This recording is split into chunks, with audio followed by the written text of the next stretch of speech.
अस्सलाम वालेकुम व्यूअर्स, मैं हूं आपका मेज़बान अब्दुल रहमान। आज की दो अहम खबरें। पाकिस्तान का सबसे बड़ा और महंगी बिजली पैदा करने वाला पावर प्लांट कैपको रिटायर हो गया है। आपको बताएंगे ये कितने 100 मेगावाट का था और ये एक यूनिट बिजली का 26 रुपये में बनाता था। इतनी महंगी बिजली यहां से प्रोड्यूस हो रही थी। इसका कॉन्ट्रैक्ट 25 सालों का खत्म हो गया है। इसके बाद आज की दूसरी अहम खबर, एक प्राइवेट एयरलाइन ने काम का आगाज किया है कश्मीर एयर के नाम से। यह आज़ाद कश्मीर की जानब से पहली एयरलाइन है। वो डिस्कस करेंगे क्या सहूलियात मुहैया कर रही है। लेकिन पहले चलते हैं कैपको, जिसके 3 पावर प्लांट मुजफ्फरगढ़ ज़िले में वाक़ हैं। मजमूई तौर पर ये 1600 मेगावाट सलाहियत का पावर प्लांट है और यह है RLNG बेस्ड, यानी इंपोर्टेड जो गैस है उस पर चलता है। इससे बिजली का एक यूनिट 26 रुपये में औसतन पड़ता है। इतना महंगा इससे यूनिट प्रोड्यूस होता है। 1996 के अंदर इसके साथ मुआहदा हुआ था। 25 साल मुकम्मल होने के बाद अब जाकर 24 अक्टूबर को इसका पहला यूनिट रिटायर कर दिया गया है, जो 300 मेगावाट का है, जबकि इसके 2 यूनिट, एक 400 मेगावाट और एक 900 मेगावाट, वो अगले साल में रिटायर हो जाएंगे। तो इसका फ़ायदा पाकिस्तान को क्या होगा? पहले जो मुआहदा किया गया था उसके तहत 25 साल तक हम इनसे बिजली लें या ना लें, इनको हम किराया अदा करने के यानी कैपेसिटी चार्जेस देने के पाबंद थे। लेकिन अब वो पाबंदी हम पर ख़त्म हो गई है।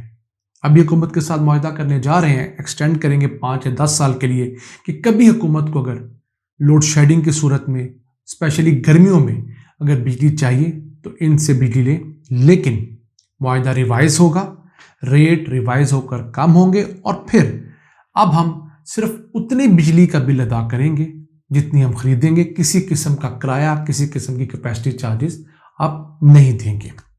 अब पाकिस्तान के अंदर 1994 की जो पावर पॉलिसी थी उसके तहत लगने वाले जो पावर प्लांट्स हैं, 3 रिटायर हो चुके हैं, चौथा ये है। पहला था टपाल 126 मेगावाट, दूसरा था गुल अहमद 136 मेगावाट। ये दोनों के इलेक्ट्रिक पे थे। उसके बाद तीसरा पावर प्लांट जो था वो था GTPS कोटरी के मुकाम पर 144 मेगावाट का। वो गुज़िश्ता साल सन 2021-22 में रिटायर कर दिया गया। चौथा पावर प्लांट, उसका 1 यूनिट अब हो गया है, बकिया 2 अगले साल इंशाल्लाह हो जाएंगे। ये सिलसिला आहिस्ता आहिस्ता चलता रहेगा। 2031 तक पाकिस्तानी सिस्टम से 8000 मेगावाट महंगी बिजली पैदा करने वाले ये पावर प्लांट रिटायर कर दिए जाएंगे। इस पर हम ऑलरेडी एक डिटेल्ड वीडियो बना चुके हैं, थंबनेल आप स्क्रीन पर देख सकते हैं। उसका लिंक हमने डिस्क्रिप्शन में और इस वीडियो के आखिर में लगा दिया है। अब ये पावर प्लांट जो है ये पाकिस्तान में सबसे बड़ा IPP का पावर प्लांट है। इसके बाद दूसरे नंबर पर आता है हबको। वो है 2027 में रिटायर होना और वो 1292 मेगावाट का है। इन पावर प्लांट्स की जगह हुकूमत अब सोलर, विंड और हाइड्रो पावर प्रोजेक्ट्स लगाना चाहती है, ताकि सिस्टम के अंदर जैसे जैसे ये महंगी बिजली निकलती जाए उसकी जगह सस्ती तरीन बिजली शामिल करें। अब जो सोलर है या विंड है उसका 1 यूनिट पाकिस्तानी रुपयों में 7-8 रुपए का हो गया है। इतना महंगा डॉलर होने के बावजूद फिर उसके लिए आपको कोई फ्यूल इंपोर्ट नहीं करना पड़ता।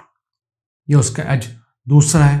आवाम को भी रिलीफ दिया जा सकता है और हुकूमत के ऊपर जो कर्ज़ों का बोझ है और फिर बहुत महंगी बिजली पैदा करके निस्बतन सस्ती देने की वजह से हुकूमत को जो नुकसान होता है, जो कि फिर सर्कुलर डेट बनता है, वो 2200 से 2300 अरब रुपया हुकूमत के सर पर मौजूद है।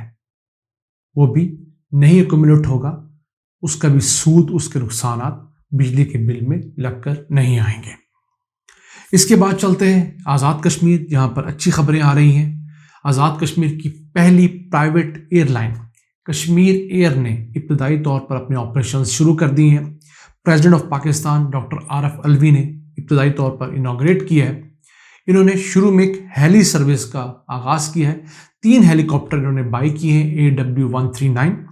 इन हेलीकॉप्टर्स के ज़रिए ये रावलाकोट, मुजफ्फरगढ़, मीरपुर, भिम्बर, चित्राल, सवात, बाबूसर टॉप اور پھر سارے ندرن ایریا کے اندر ٹورزم کو شروع کرنے جا رہے ہیں. ٹورسٹ وہاں جا سکیں گے, آ سکیں گے, مختلف مشنز جو ہیں ان ہیلی کاپٹرز کو لے سکیں گے. تو دنیا بھر میں جیسے سستے داموں پرائیویٹ سیکٹر سے آپ ہیلی کاپٹر لے کر آپ خود سیاحت کر سکتے ہیں یا آپ ٹورز ارینج کر سکتے ہیں, تو وہ ایک بڑا اچھا آغاز ہے. اور یہ ایک پاکستان میں ایک بہت بڑی آئی ٹی کمپنی ہے جس کا تعلق بیسکلی آزاد کشمیر سے ہے, جو ہے ہیلتھ کیئر مینجمنٹ کمپنی. ان کا انیشیٹو ہے. اس کے بعد انہوں نے پاکستان میں پرائیویٹ جیٹ بھی لانے ہیں. اس کے ساتھ ساتھ یہ air safari, glider flights, search and rescue missions کے اندر بھی جانا چاہ رہے ہیں, تاکہ پاکستان کے اندر ایئر سفاری کا ایسا بہت ٹرینڈ نہیں ہے, سوائے پی آئی اے کے ایک دو روٹس جو کہ اسکردو والی سائڈ پہ چلتے ہیں, تو وہ ٹرینڈ پاکستان میں آنا چاہیے ایئر سفاری کا. پھر گلائڈر فلائٹس جو ہیں اس کو پروموٹ کرنے کی ضرورت ہے. اب اس ایئر لائن کے آنے کے بعد ہماری جو آلریڈی اسٹیبلشڈ ایئر لائنس ہیں ان کو ٹف ٹائم ملے گا, کیونکہ جب کمپٹیشن ہوگا تو آبویسلی ریٹس بھی کم ہوں گے. ایک اور ایئر لائن فلائی جناح, وہ بھی انشاءاللہ 1 نومبر سے اپنے آپریشنز کا آغاز کرنے جا رہی ہے. اس کے کرائے باقی تمام ایئر لائن سے کم ہیں. وہ ہم انشاءاللہ جیسے اس کے آپریشنز کا آغاز ہوگا تب آپ کو بتائیں گے. تو اس کمپٹیشن کی وجہ سے نہ صرف کرائے کم ہوں گے بلکہ معیار کا بھی کمپٹیشن ہوگا. لوگ یہ جانیں گے کہ ایک ایئر لائن اسلام آباد سے کراچی کے سفر کے دوران کھانا کیا دیتی ہے, انٹرٹینمنٹ کے لیے ان کے پاس کوئی سسٹم ہے کہ نہیں, کیونکہ فلائی جناح جو ان فلائٹ انٹرٹینمنٹ پہ بھی فوکس کر رہی ہے. ہر سیٹ کے آگے LCDs لگی ہیں اور باقی تمام سہولیات ہیں. تو اس تمام بزنس ماڈل کو ریویمپ کر دے گی یہ تمام نئی آنے والی فلائٹس, نئی آنے والی ایئر لائنس.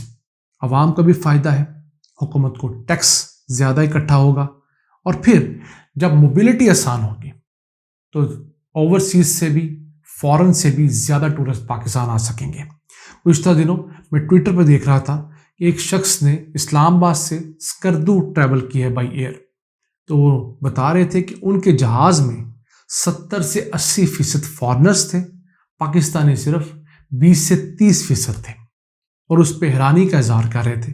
میرے لیے بھی نئی چیز تھی. تو دیکھیے کتنا فائدہ ہوا کہ آپ نے اسلام آباد سے ڈائریکٹ اسکردو فلائٹ چلائی اور پراپر انشور کیا, تو جو 10-12 گھنٹے کا طویل سفر تھا اس کو لوگوں نے اوائڈ کر کے بائی ایئر ٹریول کرنا شروع کیا.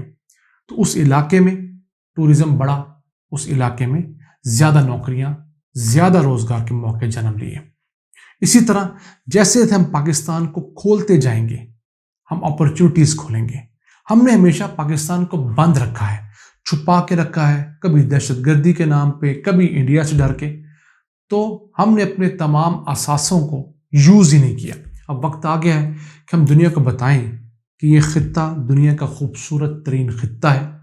یہاں کے لوگ ملنسار ہیں, ہاسپٹیبل ہیں, آپ کی عزت کرتے ہیں, اور چھوٹے موٹے مسائل تو ہر جگہ ہی ہیں. جو لوگ ترکی جاتے ہیں وہ وہاں جا کر جانتے ہیں کہ وہاں پر کس قسم کا فراڈ ہوتا ہے. جو لوگ اسپین جاتے ہیں ان کو پتہ لگتا ہے کہ جیب کترے یہاں کے دنیا میں مشہور ہیں. تو چھوٹے مسائل ہر جگہ ہمارے یہاں بھی ہوں گے, لیکن اوور آل ہمارے لوگ, ہماری کمیونٹی ٹورسٹ کو سپورٹ کرتی ہے, ان سے ایون کرایہ نہیں لیتی, چیزوں کے پیسے نہیں لیتی. تو اس چیز کو اگر ہم کیش کروانے میں کامیاب ہو جاتے ہیں تو پاکستان میں صرف ٹورزم انڈسٹری سے اگلے 2-3 سالوں میں $10 ارب سالانہ کمانا کوئی بڑی گیم نہیں ہے. آج کے لیے اتنا ہی. اپنے میزبان عبدالرحمان کو اجازت دیجیے اور اللہ سے دعا گو رہیے کہ وہ پاکستان پر اپنی رحمتوں اور برکتوں کا سلسلہ بڑھائے, تاکہ ہمیں یہاں پر سکھ کا سانس آئے اور پاکستان خود کفیل ملک بنے. اللہ نگہبان.